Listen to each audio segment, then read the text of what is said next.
Welcome to our podcast. You're listening to Spring by Ixon at www.ixonmusic.com.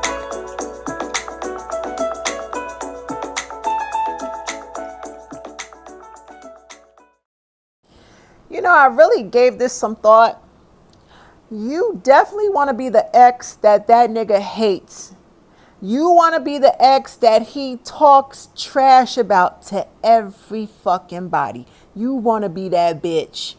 Because all that means is you was the bitch that he could never control. You was the bitch he tried to break and he failed miserably. You was the bitch that got away. All the others kept going back because they're fucking stupid. You was the bitch that wasn't fazed by all the negative shit he had to say about you in the streets. He said your coochie smelled. He said your cooking is terrible. He said your house was dirty. He said you're a terrible mother. He said you're a hoe. He said you're a cheater. He said you're a backstabber. He said you fucked all your coworkers. He said he can't trust you, bitch. He said he's the reason that you're famous and successful. That nigga got so much shit to say about you when he running your name into the dirt in the streets. Because you was smart enough to get the fuck away from him and never look back. Oh, by the way, he also told everybody that he could have you anytime he wanted to. If he whistled, you would come back. No, the fuck you did not go back. So now he looks stupid for telling that motherfucking lie. Because you left his ass 2 years ago and you ain't looked back. And he is checking. And his family is checking. And his bitches are checking. You still ain't went back. They all stalking your social media because of him. Because you got him looking like a fucking fool after he told everybody he could have you anytime he fucking want. Dumbass nigga. He hates your ass because he can't control you. He hates your ass because you're not gullible, dumb, and weak like all his exes. You're just not that girl that he wants you to be. You're not a weak bitch like his mama. He hates that shit. Let me tell you something. Let him talk all the shit in the world.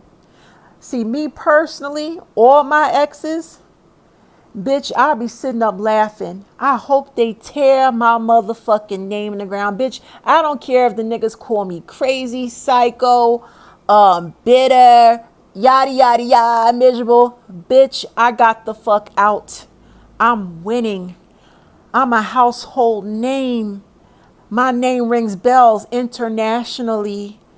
I'm known. Celebrities are all in my comments. They follow my content. I'm somebody, bitch. Why would I lower myself or give a fuck about a weak nigga who couldn't tame me or control me? And he's mad about it. He's supposed to hate you and talk shit about you. You outsmarted him. Be proud of yourself, girl. Wear that shit like a badge. I love it. Preach. Okay. And if you like that video, welcome to Why Complain When You Can Whine, making sense of the senseless. 3 professional women attempting to make sense of toxic nonsense while drinking wine. I am Dr. Jody Larman, licensed clinical psychologist in the state of California. Therefore, anything that we talk about on this podcast is for entertainment and psychoeducational purposes only. And tonight I am drinking a Cabernet Syrah by Masson Barbelot. And I looked it up to make sure I was pronouncing it correctly, and I still don't think I was, but that's okay. And my glass today, specifically for our guest, I thought long and hard because I had a lot of good ones, but I think this one's good. It says, a wise woman once said, "Fuck this shit." And she lived happily ever after. Perfect. So perfect. Hi, I'm Heather, licensed professional counselor in Colorado and some domestic violence survivor.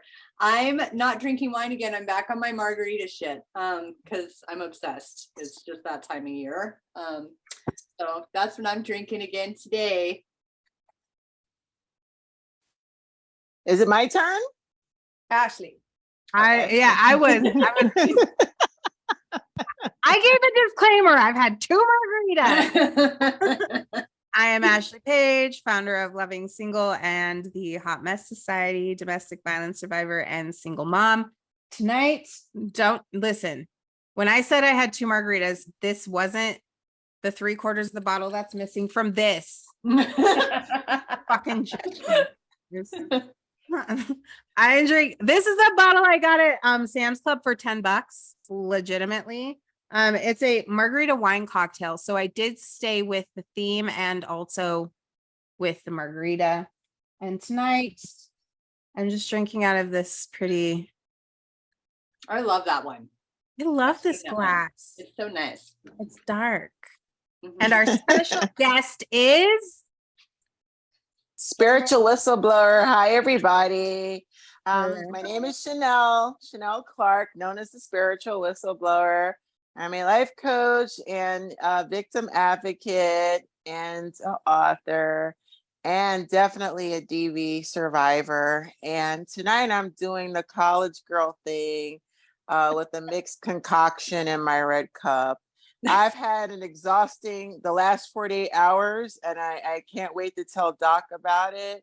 And maybe it's another subject you guys can talk about in the future, but I had to keep it red cup tonight.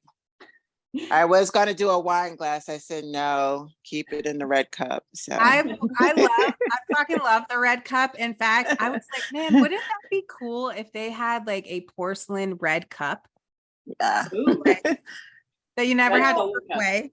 And from what I understand, the red Solo cup is like an American thing too. Because whenever I see Yes. things about, is this really true that people drink out of these things? It's like, Yeah. maybe people don't. I have a whole bunch of red Solo cups over in my storage right there. Yeah, it's not a party without a red Solo cup That's right. and beer pong or whatever. Yes. Cheers, ladies. Cheers. Cheers. We're so happy to have you here. We are Thank so you. excited to have you here. Wow. there's Thank So you. much we can talk about. There are That video was fire. and honestly, what I love is I was looking at all the titles of your books, and I love the titles of your books. Just the titles alone. It's like I don't even have to read what's inside. I just want to frame the titles of books alone.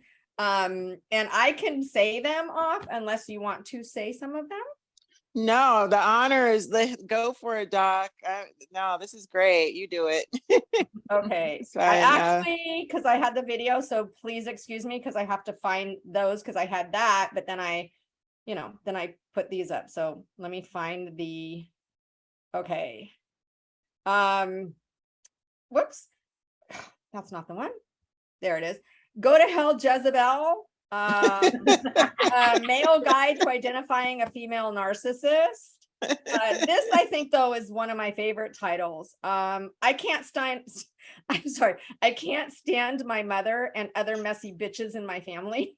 Love that. Yeah. Oh yeah. Oh yeah. And my family can kiss my ass. Oh yeah. Oh yeah. I just like the titles. I mean, those are the best titles. If I was looking for, let's see, mother made you, mother fuck you, identifying and avoiding toxic men with mommy issues.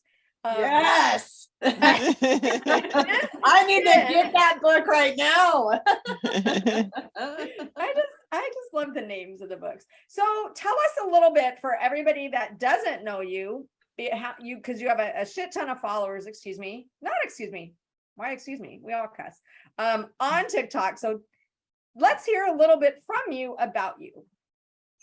It's crazy, Doc, because I never got in this to get followers or, this wasn't like, it started with me on YouTube 5 years ago, just doing video blogs and just talking about the abuse I endured, sitting in a dark room, doing nothing but audio videos.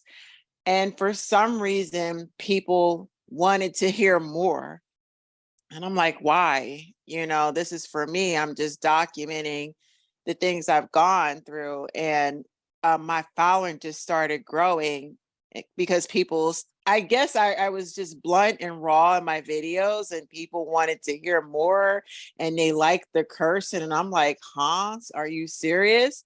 So it started by my original name was Kill Jezebel because you know who Jezebel was in the Bible. And I feel like that spirit is the spirit that's inside of men today. I don't care what race of man, but they get that nasty feminine spirit from their toxic mothers and they punish us.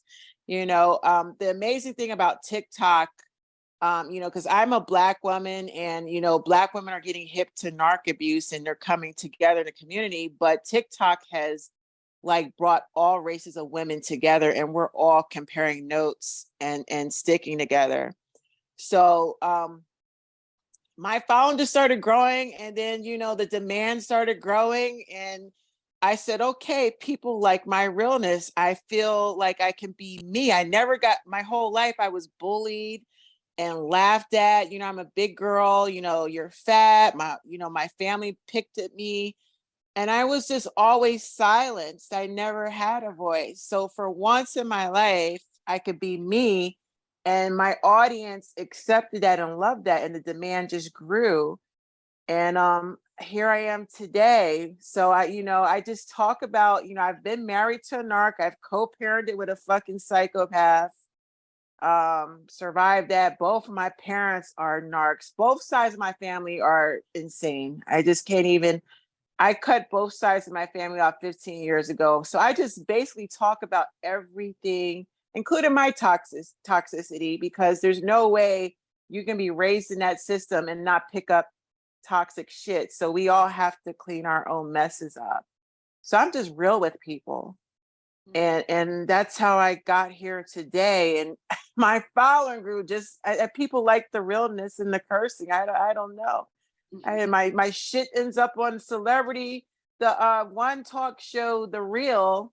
They just took one of my damn videos. They didn't tag me. My, supporters said, hey, your shit is on a talk show. I said, what talk show? What are you talking about? They took it and they're doing a roundtable discussion on it. So I'm just grateful that, I can be myself and be respected for it. I'm just talking about everything I went through in life. That's all it is. That's it. Ashley, you have said the same thing about being gaining toxic traits when you're in a toxic relationship. You've talked about that too, Ashley.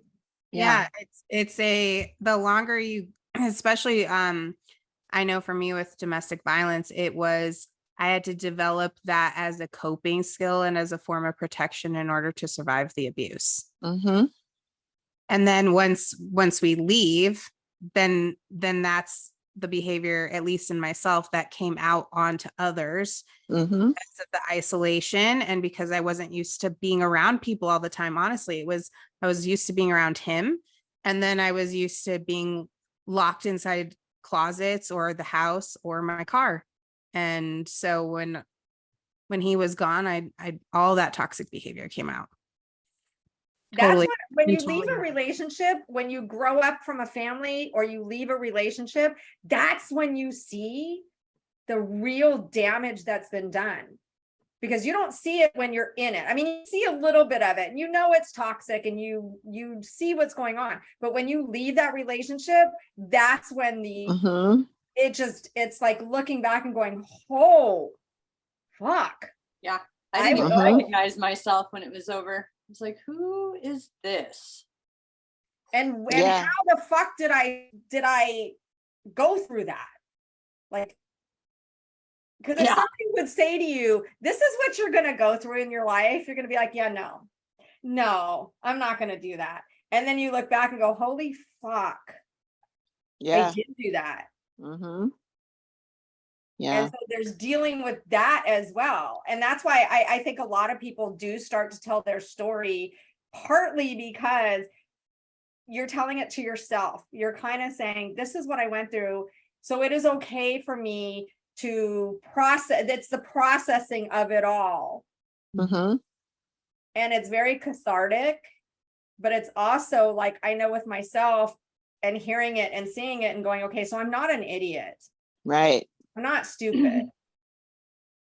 And in telling this and hearing other people saying, oh my God, I went through this or that or the other, it's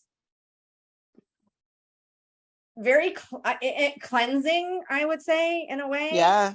And it does help. It did help me to get beyond also because as a psychologist, I went through the whole, what the fuck is wrong with me? What, as a psychologist, I'm an idiot. I had to go to therapy because I'm like, I'm not a good psychologist.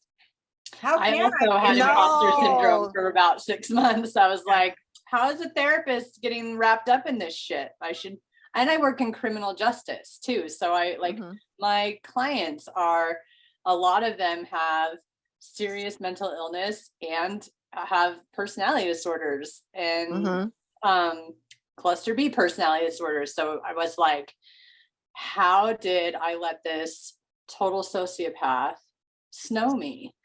And I think what I love most about the swearing in your content and like just the rawness of it is I feel like that's exactly what people feel, is that just like there's a lot of angst about it. And when you just need to talk a bunch of shit, and that will help you feel better, and swear as much as you want. And it's the rawness and the angst of it is what I think people really relate to, because we carry that around with us a lot as survivors. Just there's kind of an angst and an anger about us always, and that outlet of just being able to be like, fuck that motherfucker here and there, like feels really good to people. So I think you just give so much of a voice to survivors.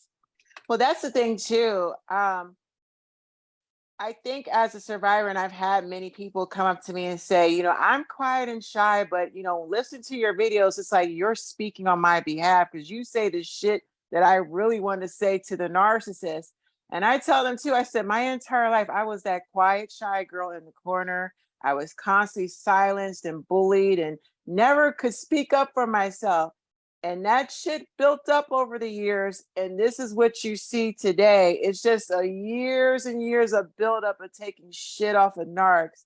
And I'm at the point of like, fuck it. Whoever don't like my mouth can go to fucking hell, because I'm sick of all of them. And I'm going to tell it like it is. And I'm going to say it in my language. And because I'm sick of it. This abuse is so demonic. And so many of them get away with it. Like, and then they gaslight you into saying, well, who hurt you? You're bitter. I don't give a fuck what you think about me. I'm going to expose the shit out of you, whether you like, you're triggered because you're mad I'm telling all your fucking secrets and your manipulation tactics. So this is years, decades of built up being silenced and bullied. So I tell everybody, tell your fucking story. If you got to cuss. And no, doc, it doesn't make you crazier. I would rather trust a professional that's gone through this shit and beat it and survived it than one that's been credentialed and hasn't gone through anything. They're just telling you, what they think. I want a therapist that's gone through this shit that can identify and they know it inside and out. I trust them more. So no, there's nothing crazy about a professional going through it. And, so a lot of them are abusive in their sessions too. We don't talk about that dark side of psychology either. Yeah. That's what the people on it's the one thing I know. When I started watching your videos, I was like, damn. Yeah. But I used to teach. I used to guest lecture at community college. I taught in grad school, and I taught at the prison or facilitated the prison. And I would always say, look, I'm professional. I'm a doctor. I'm a female, but I cuss. Is that a problem? And people would be like, no. I'm like, good, because I don't really give a fuck. And I said, and sometimes we need a really good fuck is the only word that really gets it out. Like, I know people that go, even in the prison, oh, F word. No, say fuck that. is F word. Well, but also here's the other point too. Like, I noticed with myself is that I can relate, Chanel, to you. Like, I've had struggled with an eating disorder since I was a child. I've never been I was small once when I competed in a bikini competition, but I've always been overweight. My heaviest, I was always the chubby. That's what they call me. The pretty fat girl was what I was called when I was a little kid. And I was super shy, super insecure. I had no voice.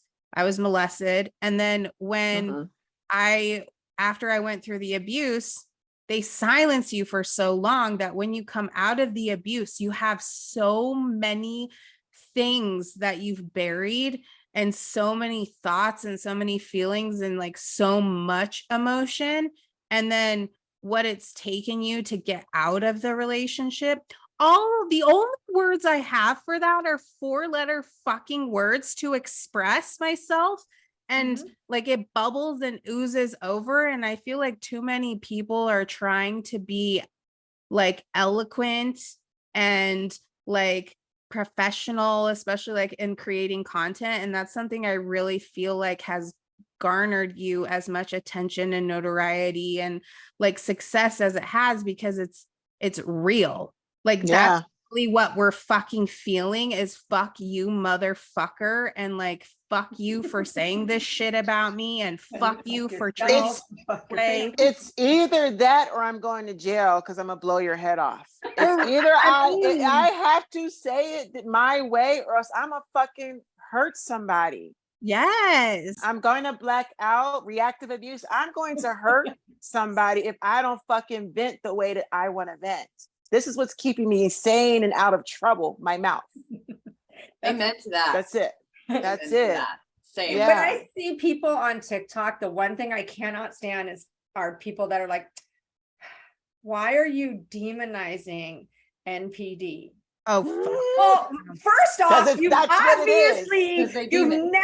met or been in any kind of relationship with someone with NPD, because they are the fucking lowest of low and evilest of evil, and they will stop at nothing to harm you. It's demon behavior. It's demon behavior. That's why it's demonized. Oh, they're triggered, Doc. Whoever said that to you is a fucking narc. That's what I said. I had someone recently that I said, they're like, cluster Bs aren't all like that. I said, and personality disorders aren't all abusive. And I said, okay, first off, stop saying personality disorders. We're talking NPD. There are 10 personality disorders. 1 NPD. And then this person comes in and said, I guess they looked at my link tree and they're like, oh, you have an Amazon wish list. Ooh, you're peddling merchandise. I'm like, what? I've not done any of that. And so obviously these people who say that they're not abusive and on, but then come back at you and they're like, I could go to the board and say you're endorsing products. That's how Dr. Oz got in trouble. I just don't respond, but I'm like, what the fuck product am I endorsing? Because I'm not receiving any money for anything. But I'm like, you people are saying you're not abusive. Abusive behavior doesn't necessarily mean physical abuse, dumbasses. Right. Being a fucking asshole is abusive.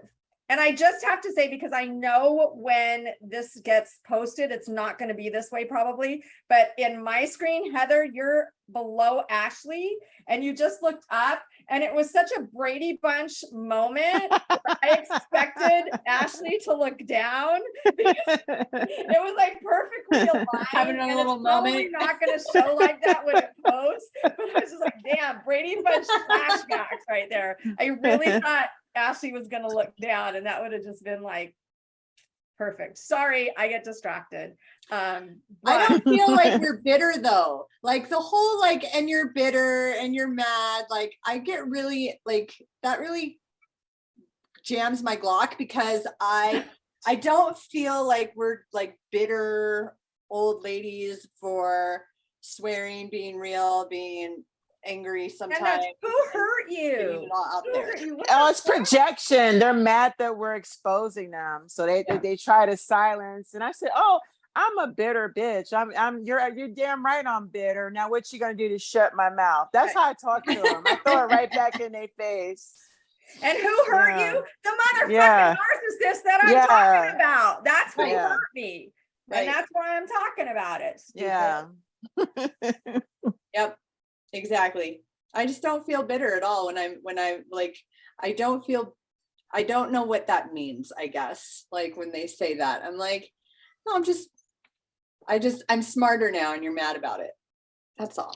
Or you can say, like, I would like the men really are mad at me and they say, who hurt you? And I said, who hurt your mama? Was it your daddy when he cheated on her? I say all I love you. to piss them off. I said, who hurt your fucking mama? Who hurt your sister? Was it her lousy boyfriend, her baby daddy? Woo! Let's talk about the women in your family. Oh, they be so mad. I throw it back at them. I love that. Well, I'm probably hanging on, but you mentioned something when you introduced yourself about something you wanted to talk about, and I don't want to miss that. Okay. So, what's the scoop? You said No, I'm talking to you, Chanel, because you had mentioned when you introduced yourself there was a topic you wanted to talk about. Oh, Cody, I want to know what it is. Okay, so Doc deals with the prison stuff, but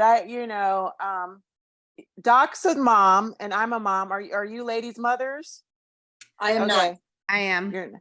Okay, so within the last 48 hours, I dealt with some next level narc abuse, but in a corporate setting. And as a mother, I'm going to do videos on this in the future because I didn't even know it existed.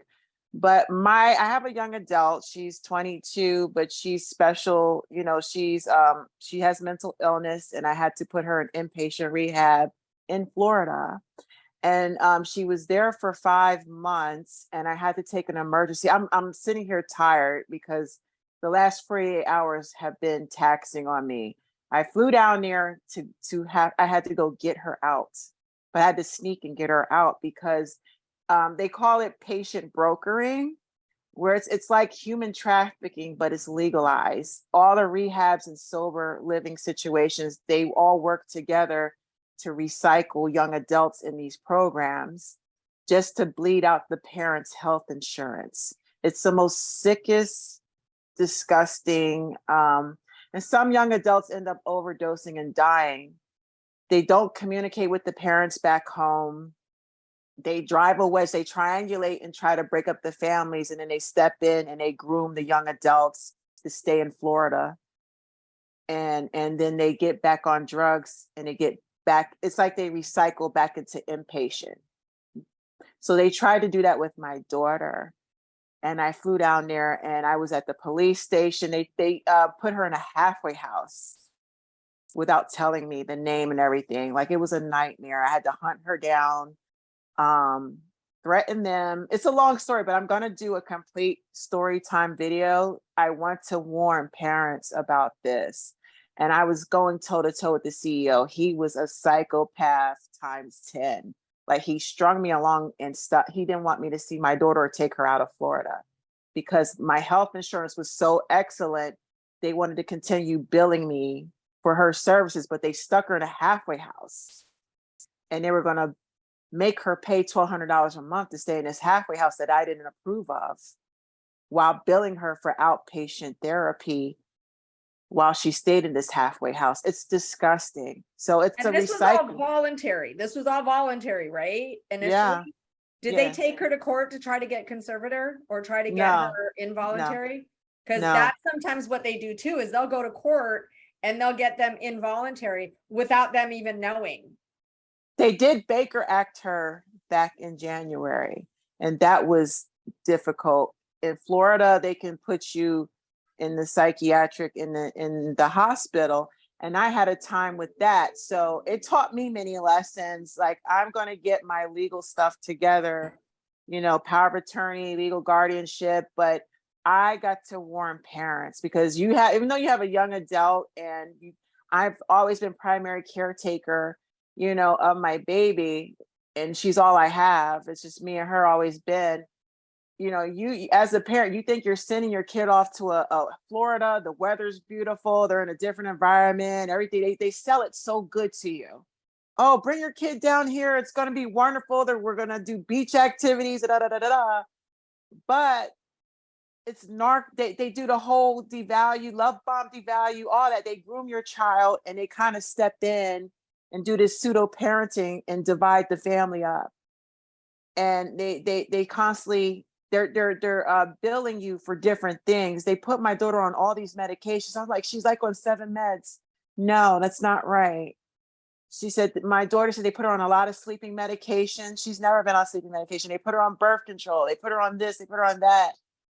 No, it's just so much. They were trying to pimp her as well in a halfway house.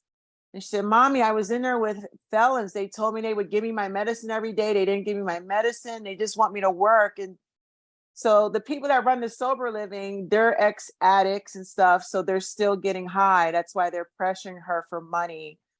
And I said, wow, I'm gonna blow this thing up. I gotta inform parents, if you're gonna put your kids in rehab, you better make sure legally you're in control of everything, and put stuff in contracts so that they can't make decisions or transfer your child. NBC and ABC did a whole investigation because a lot of kids go down there and they overdose and they die, and their parents have to go pick their bodies up. So I'm gonna, start exposing it. They call it patient brokering.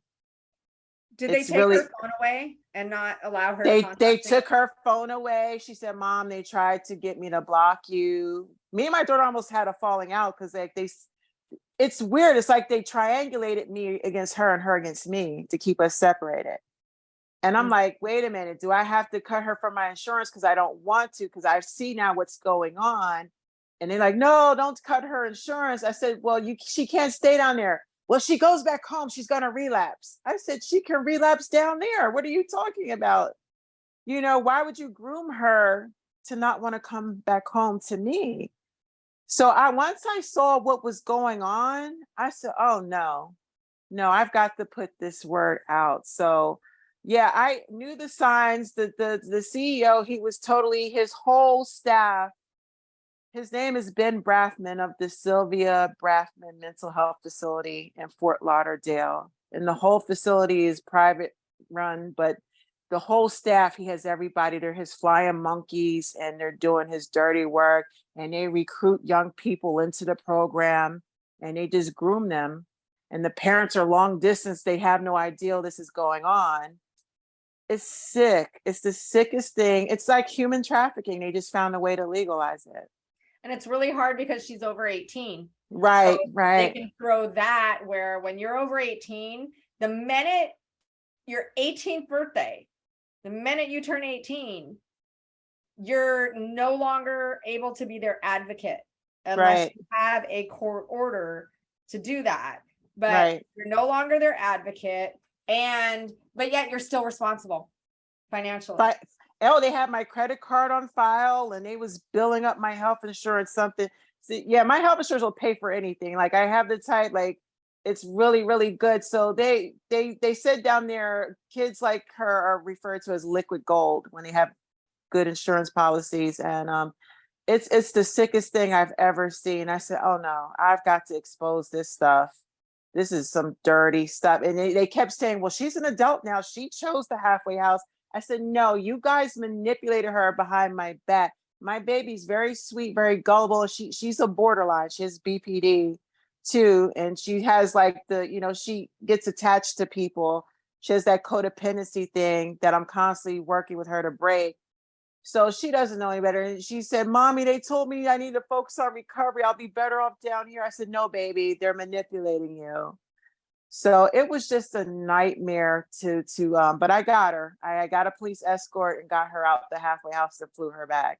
So I almost missed my appointment with you guys. I didn't want to miss it with you guys, but that was my last 48 hours. It was exhausting. And I mean, narc abuse on the next level, because the head of the company, he is basically puppet mastering everything and everybody. And they're all working together to scam the parents out of money. And they use your kid as a pawn to do it. Yeah. Ashley, you look like you were going to say something. No, I'm just disgusted. I do have a lot of things I'd like to say, and unfortunately I can't. Okay. Well, we have our own Oh, okay. things, but that I've heard a lot about with children, different types of legal trafficking that they have in Yeah. the especially in the United States, and it's shocking. It's absolutely appalling. It's disgusting. What is happening, and I know, like, it sounds like I have a daughter and she's 8, and I can't imagine what this has been like for you. Well, thank goodness, like they didn't know that I was a spiritual whistleblower. And I had to, like, the CEO, my daughter signed a release of information. So they're supposed to turn over whatever info I request, and I said, who's the halfway house?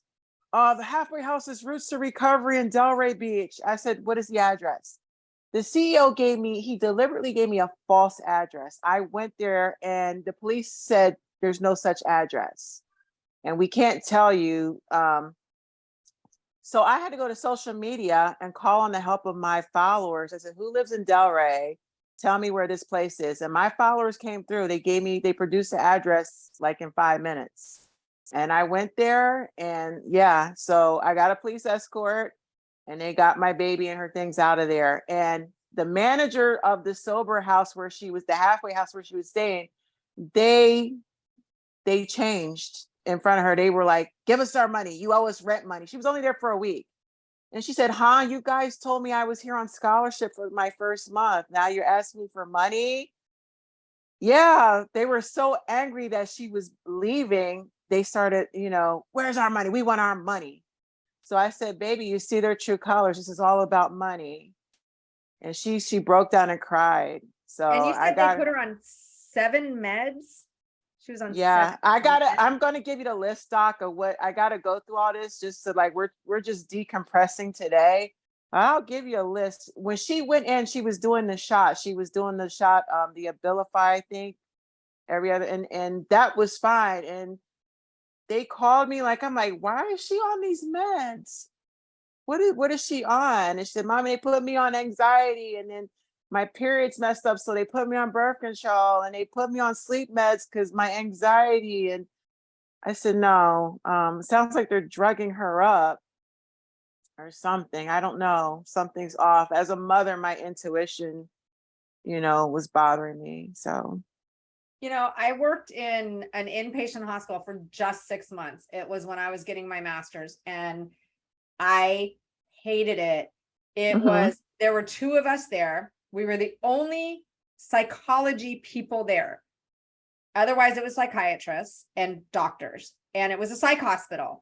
And so when we went and saw the patients, they were like, oh my God, all I need is to talk to someone. I just want to talk to someone. I haven't been able to talk to someone. And they're giving me meds. And that's all they do is give meds. And then we would sit in round tables every day. And what they would do is, okay, how much time does so-and-so have left on their insurance? We got to discharge them, and then they'll be back in 72 hours, and then it starts over again. yeah. And they would do this, just like they would do this with all the patients. And it was like, oh my God.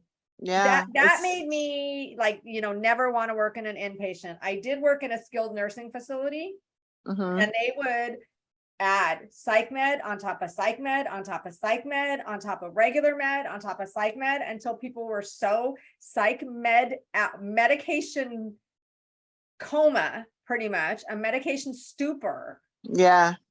And then they would tell the families, like, I had a lady who she ran out in the middle of the night naked in the street. And so they brought her back, and I was there in the morning. They're talking to the family, and they're like, we're going to add such and such med.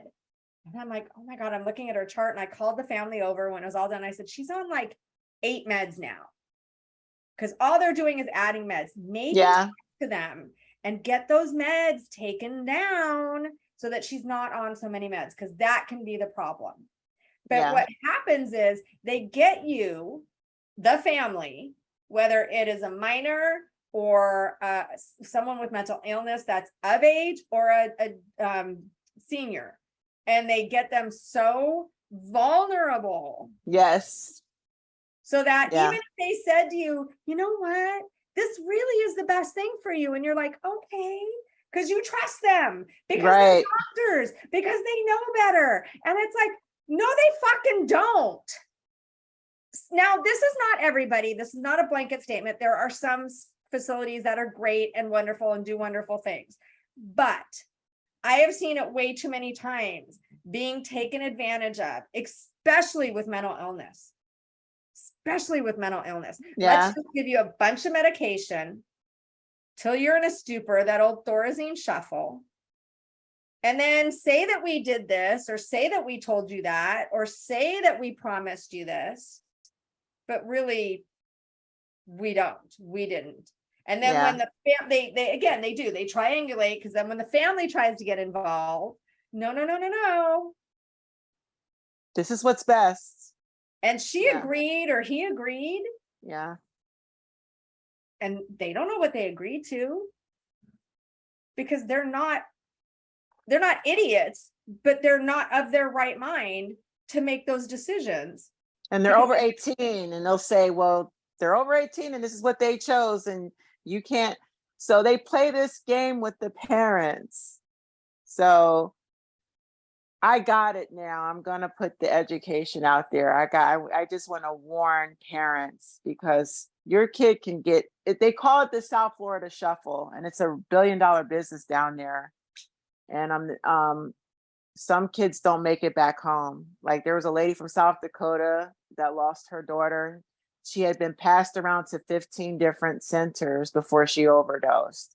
And her mom had over $600,000 in bills from health insurance. Like, they tore her insurance up.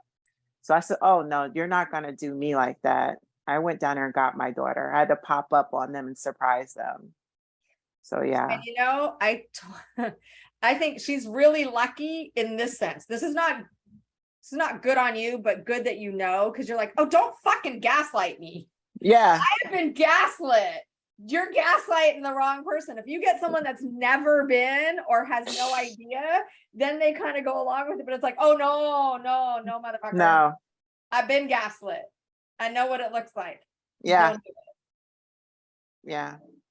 Oh no, I gave them hell, and I will be reporting them to every agency.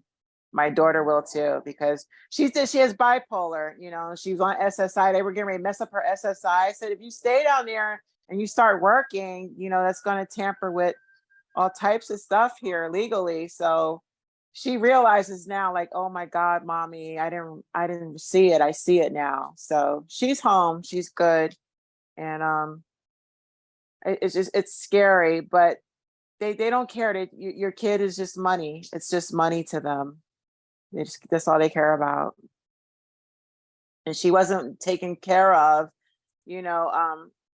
She begged them to take her to the beauty shop. You know, she loves to do makeup and hair and stuff, and that was part of her self-esteem. They would not take her. They took the boys to the barber shop, but they wouldn't take the girls in rehab. They had their hair and nails done, and it affected her. So I had to fly down sometimes and take her to get the whole beauty treatment, take her shopping. I'm like, what the hell are you guys doing down here in this rehab? You know, so. Did they have the males and females together?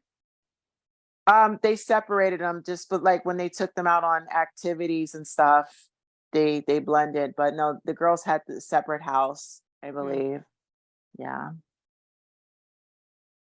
So nightmarish. So I almost didn't make it tonight, because I was holding on by a thread.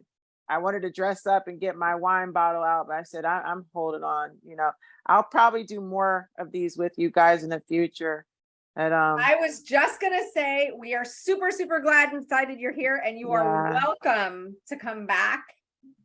And when you can get your wine bottle and all that, you're welcome here. Right, ladies? Yeah.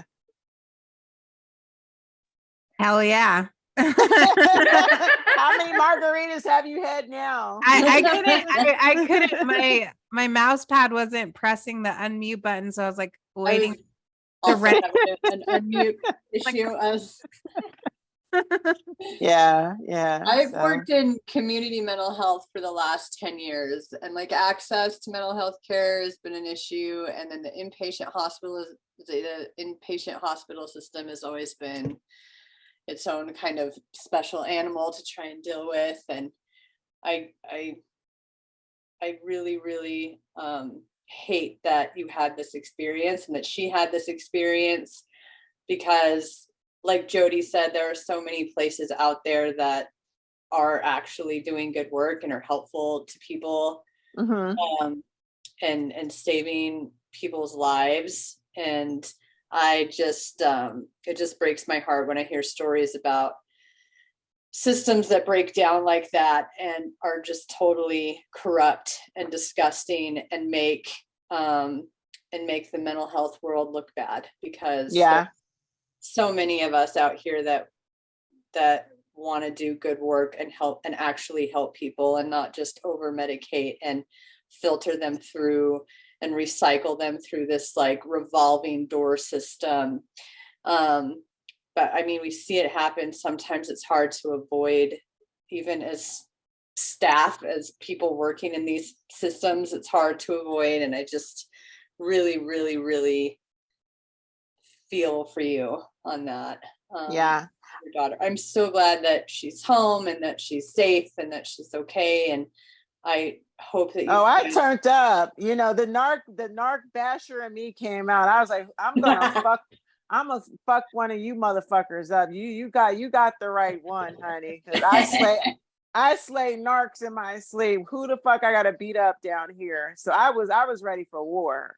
Like, I knew what I was dealing with. I knew the signs and the behaviors. It was all textbook. And I'm like, yo, they're triangulating me against my own kid. Yeah. And, yo, how sick. So it's disgusting. It's so bad. And I hope you find resources for her that work out better.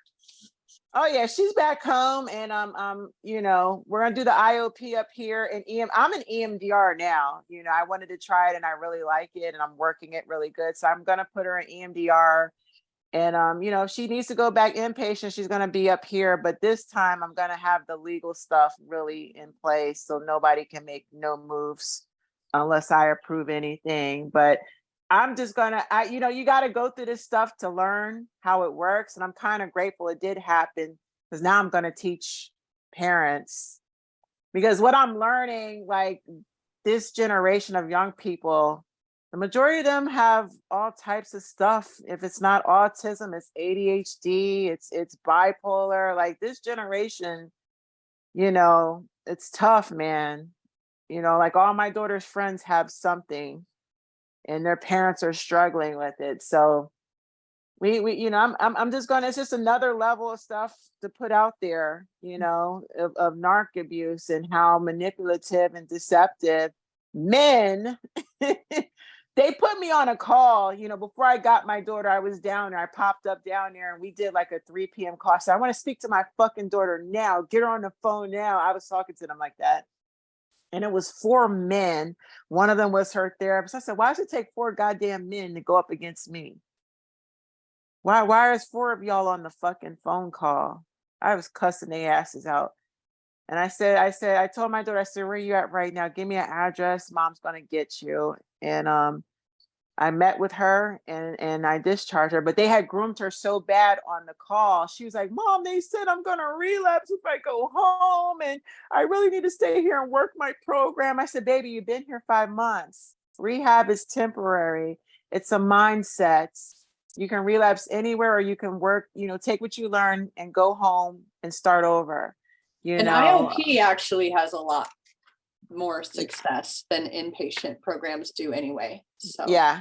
And she said that, you know, it was intensive. She was in there every day, 8 to 10 hours a day around groups of people, just listening to sob stories, and she got tired of it. You know, it was a lot. So now she's home decompressing, and you know, Mom's got it from here, but I was gonna kick all their asses. I went down there ready to fight. Like, yes, you got the wrong one. But it's called the South Florida Shuffle. That there's a name for it, and it's called patient brokering. It's just legalized human trafficking. Wow. And they destroy families the way that they have it set up. It's really sick. So that's my story. That's where I was the last 48 hours. Well, we very Yeah. much appreciate you sharing that too. Yeah. And yeah. I'm going to give you a list. The next time, Doc, I'll give you the list of meds they put her on. I'm going to just get the whole list. I'll inbox you. But as a mother, I'm like, what the fuck? No, too much on her. So, but the narc stuff overall, I've been celibate for 4 fucking years. I don't even want to look at a man. I don't need a man. I take myself out on dates. I do my own self-care videos. I love being by myself. What do you need a fucking man for other than sex at this point? And do you even want to do that? They're not even good to sex either. So I'm like, it's like what's the point?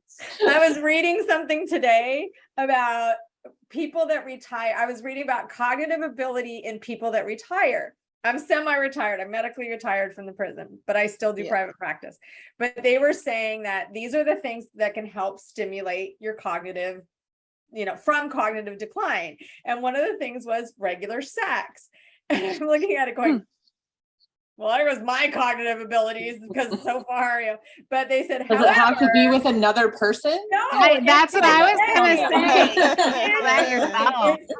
And it can also be masturbation. It doesn't have to be with another person. Right. Oh, thank God my cognitive decline is not on the horizon. Yeah. One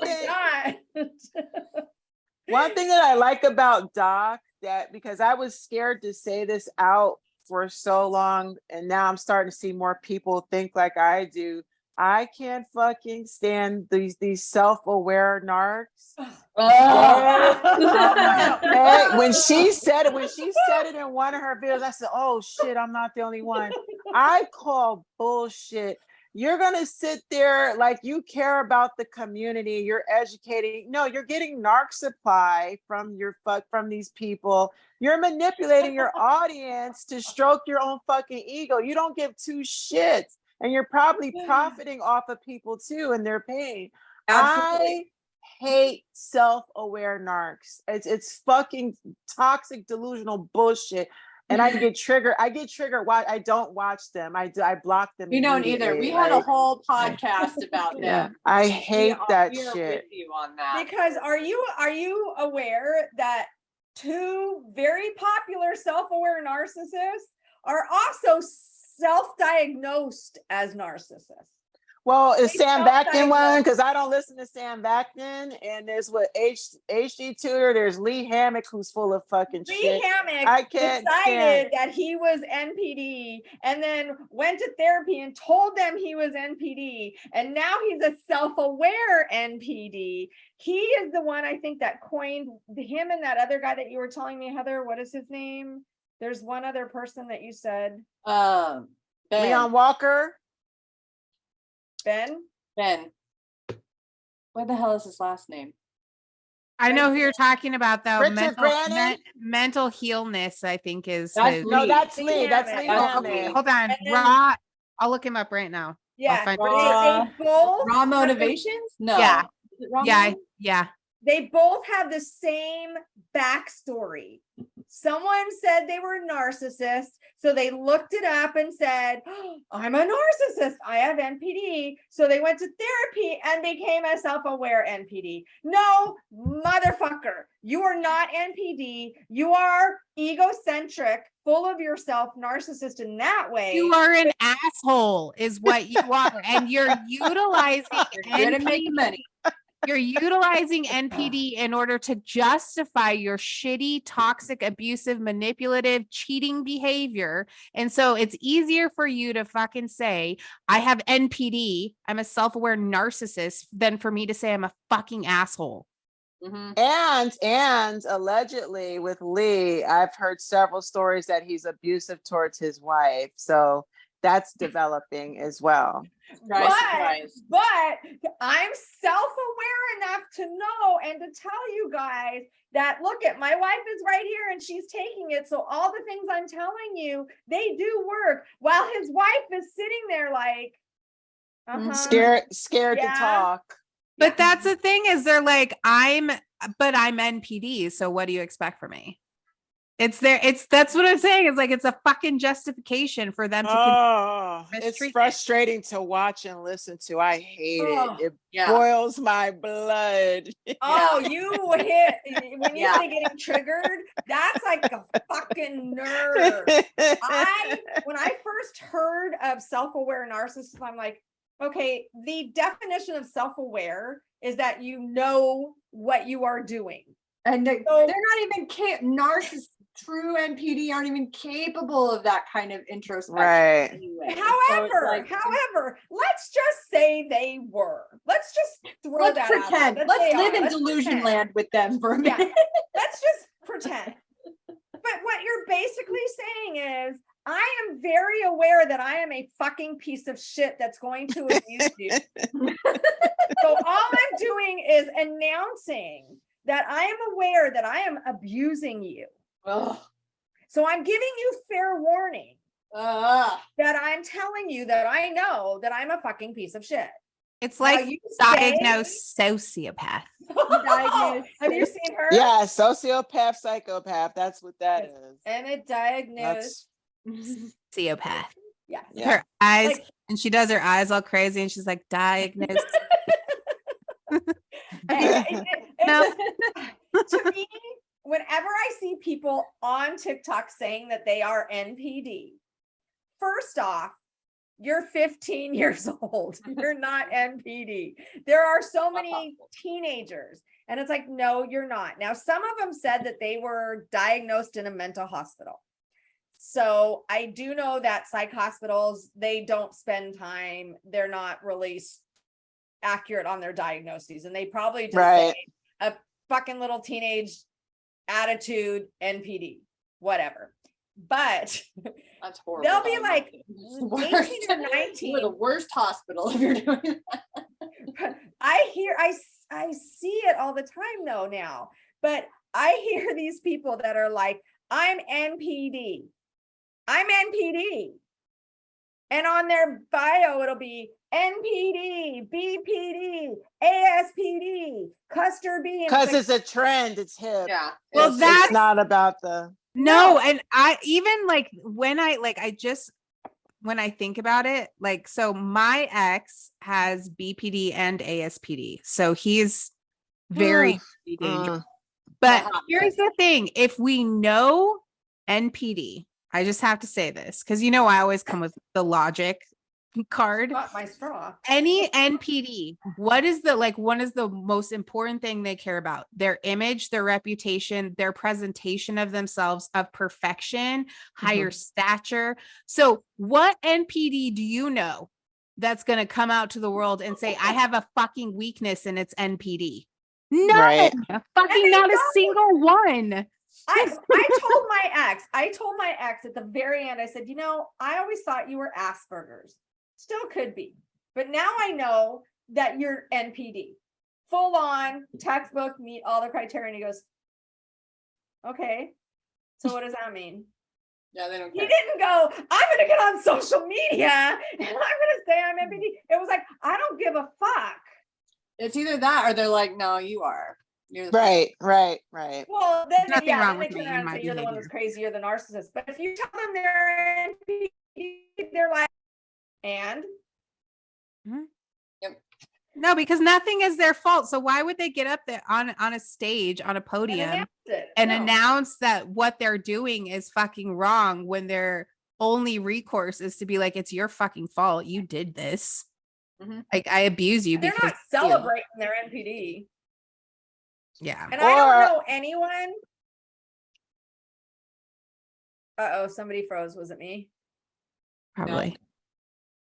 Did you say probably? Yeah. Heather said no, you said probably.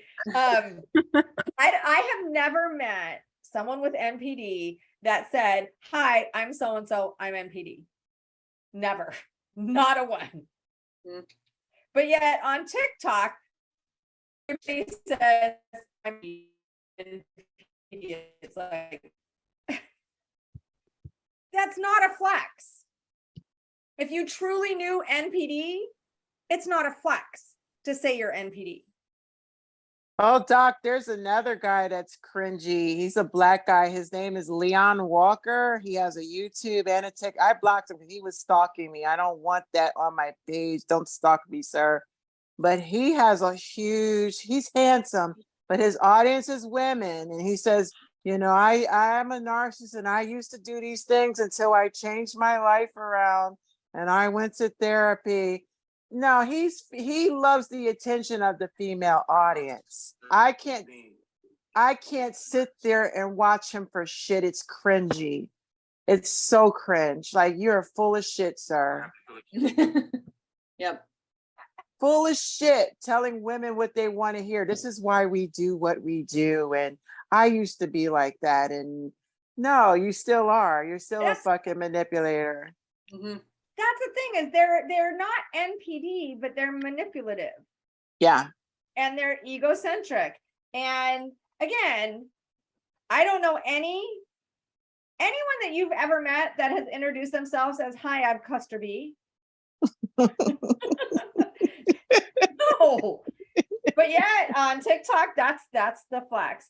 I worked with and I don't even like to say overt, covert, malignant and all that, because we don't use those terms, but that's what are used to describe these people. So I worked with a malignant narcissist, and oh my God, if you told him he was a narcissist, he would fly into a rage. He was a psychologist. He would fly into a rage. Man. But he was, oh man, you just check off the boxes and the gaslighting and all that. And yet he was the head of the mental health at the prison. He was the chief psychologist and would sit in meetings all the time and just freaking gaslight everybody. And you have clinicians going, yep, that's so good. That's so smart. I'm telling you, all the real NPDs, they're posing as advocates. Like, like Dr.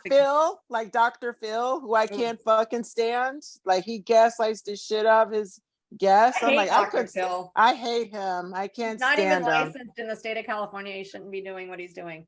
But yeah, he does. He makes people sign releases that they understand that he is not licensed and they can't sue him. He's manipulative as hell. He's very manipulative on his show. Yeah, he's not accountable for anything he does. If I have you sign a release basically resolving me of any harm that I might do to you, I'm not licensed. What we're doing here is not really therapy. So it's just advice. But what he does is therapy. But it is true, exactly what you said, Ashley. There's so many of them that are advocates, are coaches, are healers, are fishing for their supply,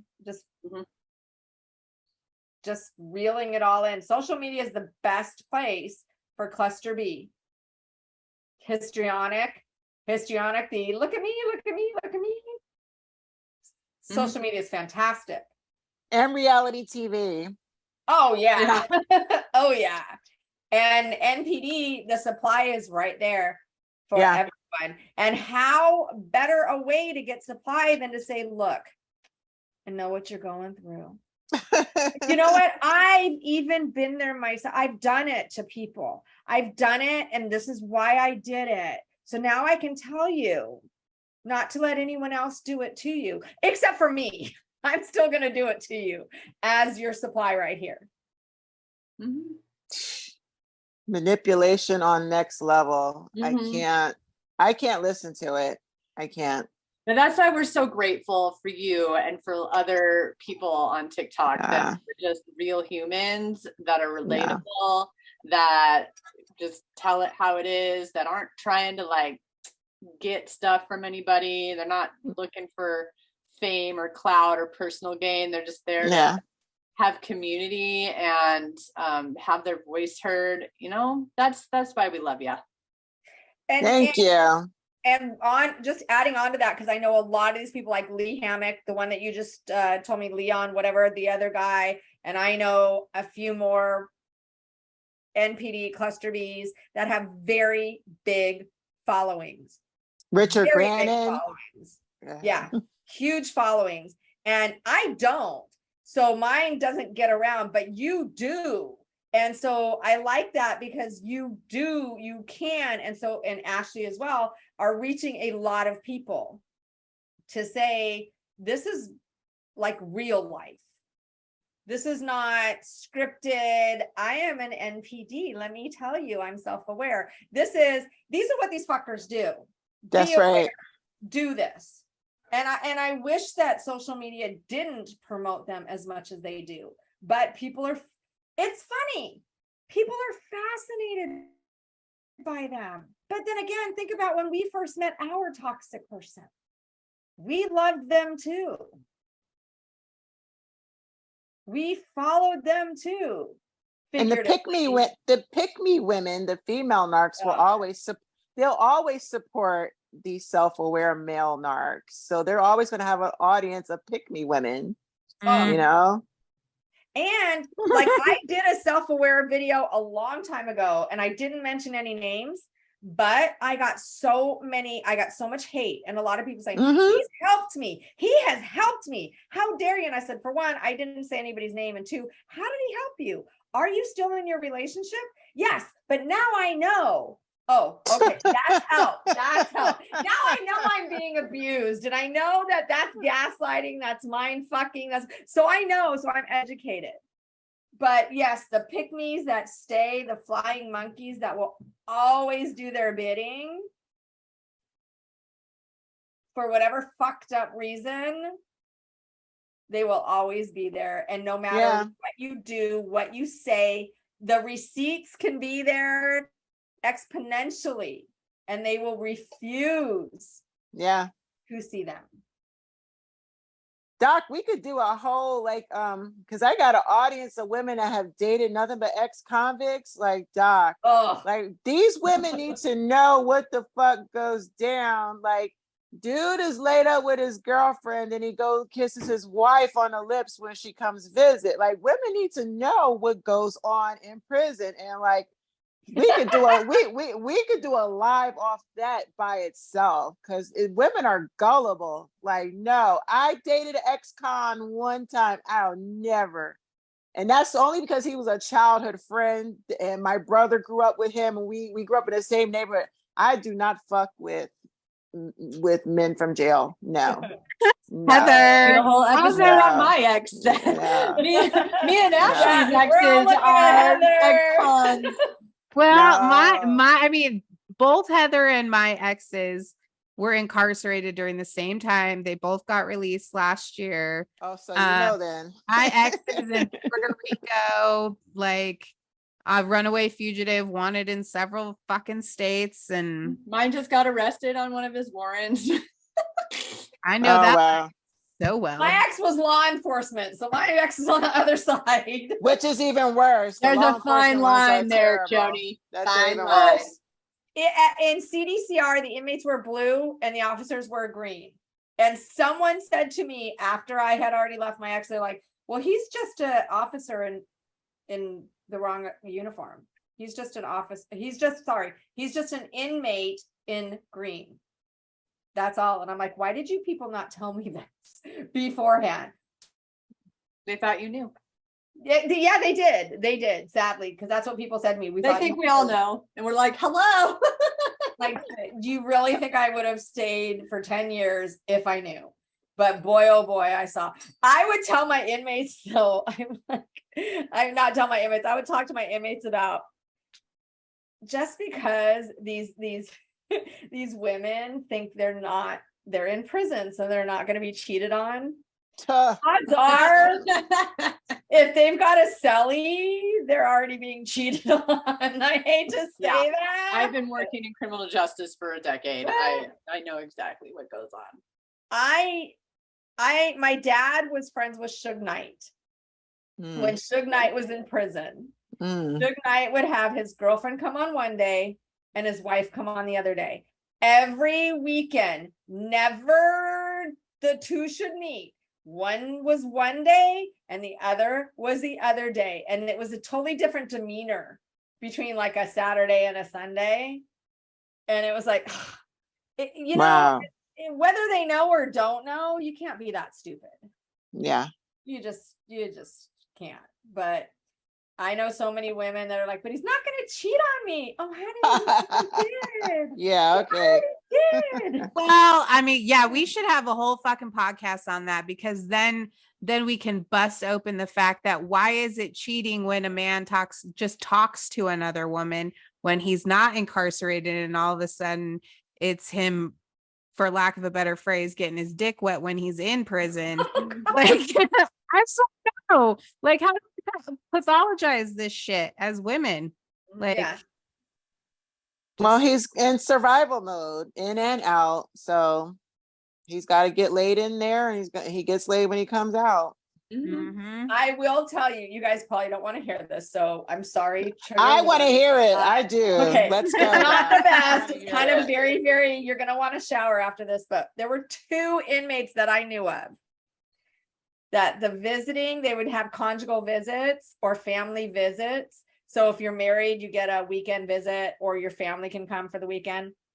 And there were 2 inmates that the visiting guys would tell me whenever it was their time, it was the moms would come with lingerie, sexy stuff. And one time, one of the moms was like, well, somebody's, it's my son.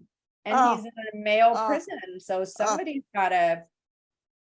No. Yeah. 2 No. I was told that about 2 separate inmates. I believe it. And I was just like, oh, Lord, I love my son so much, but I draw the line. Because you love your son. You wouldn't. That's the Jocasta Oedipus complex, right? When the mother is like sexually attracted to her son. What do they call that? Jocasta. Yeah. Yeah. It was oh my God, because the day after the weekend visit, the officer was telling me about the stuff that was in the weekend bag of the moms. And it was all this little sexy little G-strings and stuff. And it's like, I believe it. I totally believe it. Like, I do. I know that my son, I had a natural birth, but that's the only time I really want him to know what that looks like, right? Wow, Jody. But it's true. It's like, I don't want my son to know what that's like. He was birthed through my birth canal. We're good. We're good. We're All right. good. Good story, Jody. On to the next. Jesus Christ. And on that note. Okay, yes. On that note, I told you guys you'd want to shower. I definitely. I'm gonna take a toothbrush to my brain. That's not a visual I ever want. No, but Doc, I follow some inmates on TikTok just to listen to the stories. And there was one guy, he's full gay. And he was talking about how he first got into prison, and it was a straight guy that was marking his territory. The guy is married with a wife and kids. As soon as he walk in, you're mine. And he's like, wait a minute. I can understand he was gay being aggressive, but you're a straight man being fucking aggressive. And he said he got out of prison. Well, he stayed in prison, and the guy got out, went home to his wife, came back to visit and put money on his books. Like, I was blown away. So, and the guy ended up he committed crime just to come back to jail because he likes men. A lot of them will come back and return because they like fucking men. That is very true. They get out and they fucking abuse the women because they're institutionalized. They're not going to get help for their problems. They bully and punish women. They want to be with a man. I feel like that's my ex, honest to God. I feel my ex is closeted and institutionalized and hates women. Doc could do a whole live on this, man. I'm telling you. Yeah, it just goes back to prison all the time after abusing more women so that he could be with men. I'm gay. They call it gay for the stay. That's what they call it, right? Yeah. But also here's the thing in prison. Sex is used for power. Just like rape is not a sexual thing, it's a power and control thing. Yes. So a lot of gangs, what they will do is there's the shot caller, and then there's the hierarchy of gangs, and you either have to, because a correctional counselor was telling me this, their motto is basically blood on my knife or shit on my dick. Either way, you have to pay. So you either have to harm someone, or I will sodomize you. Oh my And God. it's not about because I'm gay and I want to. It's about because what is the worst thing you could do to humiliate a man, a straight man, and show power and control? Like, And the break same way them. you do it to women. Mhm. So they do it to men. So that is something. Wow. So then also but that also shows you how they're going to treat women too. Because Yes. if they're using sex as a means of control, that should tell everybody that rape is not a sexual act. It is a means of control Yes. and rage and anger and all of that. So we have all these different things for another podcast and another podcast and another podcast. Yeah, Doc, because when my ex got out of prison after 20 years, he ended up raping me within our relationship, and we don't talk about that either. And I didn't realize that's something he learned in prison, and it was a power thing. Yep. And you can be raped in your relationship. Yeah, that's the way of asserting control. Yeah. Power and dominance, and it has absolutely nothing to do with romance and intimacy and any of that. My ex used to do that, and he would say he was punishing me. Yeah. Like, he'd say, "You're in trouble." Yeah. We don't talk about that. We don't talk about sexual assault and being raped within the confines of the relationship, because they think that they own us. And so many people would say, how can you be raped if you're married to someone? How can you be raped in a relationship? But it is Yes. the total lack of taking away the intimacy, the romance, this very special, supposed to be connection, and turning it into, like you said, punishment, power, control. Yeah, my ex would withhold sex. He would tell me about how, oh, my ex was so crazy, and when she got mad, she'd withhold sex for me to punish me. And what did he do to me? Withhold sex to punish me. Like, so who did what to whom? I don't think that was your ex. I think that was you. Sound like he was projecting what he did to her. Yeah. But Crazy. so The same playbook, they all operate the same way. there is Crazy. a big blue book of cluster B. It's Yeah. like a big blue book of alcoholism that they use in AA. There's a big blue book of cluster B with a section on NPD, a section on APD, BPD, ASPD, BPD, and HPD. And they all know it. It's like it's given to them at birth or something. Yeah. Memorized it by the time they become adults. Sad. Doc, what do you think about the whole dark triad thing? Someone asked me that the other day. Yeah. And Heather, maybe you feel the same way, because Machiavellianism or whatever isn't really a term, a psychological term. To me, it sounds more like sociopathic narcissist, which would be ASPD. What about you, Heather? So yeah, someone with ASPD and NPD would be what's considered a sociopathic narcissist, which is probably one of the most dangerous kinds. But I agree. what do you think, Heather? Yeah, I mean, isn't the dark triad just a combination of different character defects within ASPD and NPD? Well, they don't mention ASPD. They say Machiavellian. Which is just like being like a malignant predator type, right? Like that's like, and manipulative. That's what Machiavellianism is. A psychopath, Machiavellian, and narcissist in one. So I think it's just like a combination of those three. And I think Machiavellianism just like combines a little bit of like NPD and ASPD, and which is really a sociopath. That's what it sounds to me. Yeah. Sociopath. It's just Machiavellianism. It's just how we describe very dangerous predators. Yeah. But yeah, Machiavellianism, narcissism, and psychopathy. But psychopathy would be narcissism and Machiavellianism. So it's kind of like just a name for, I think, what a lot of people would call a sociopathic narcissist. Yes. With ASPD and NPD. Yeah. So what's interesting about it is that if you look at on Google, Wikipedia says it's narcissism. So it's ASPD and borderline. And then on Psychology Today, it says that it's the Machiavellianism, psychopathy, and narcissism. So see, it's not even truly agreed upon what it is. It is. Right.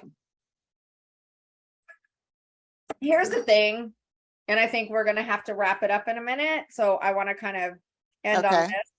Toxic is toxic is toxic, regardless of what they are or what they're diagnosed with or not diagnosed with. Toxic is toxic is toxic. But nowadays we want to put labels on it as to which is more toxic than the other. So which is worse? And so there's the dark triad, which sounds really bad, but they're just as fucked up. We call it, and now I did it in a case conference. We coined this term, which other people probably have too, but we've coined this term, and now Heather and Ashley and I use it. Someone who's got a lot of cluster B traits or all the cluster B traits are just a giant clusterfuck. Mhm. They're cluster F. I like cluster F much better than dark triad. I do too. They're just a clusterfuck. You're a clusterfuck. A clusterfuck of toxic bullshit. Mhm. Stay the fuck away from them. They're dangerous as fuck. It doesn't fucking matter what they have. Just run for your fucking life. Hard stop, point Yeah. blank, period, end of story. Clusterfucks are not okay. Get them out. Get them out of your life. Mm-hmm. So on that note, thank you so much for taking your time, Yes. after the 48 hours you had, and sharing your story. And we will absolutely do this again because we have a bunch of content to now talk about. Yes, we do. Anytime. I love to Please. come back. This was great. I did. Next time I'll have my wine glass and I'll be dolled up. I'm just beat. I'm going to go to sleep after this because I am Yes, tired. because she's also Yeah. 3 hours ahead of me, 2 hours Yeah. ahead of them. So it's pretty late. So again, Yeah. thank you so much. Thank you, ladies. Any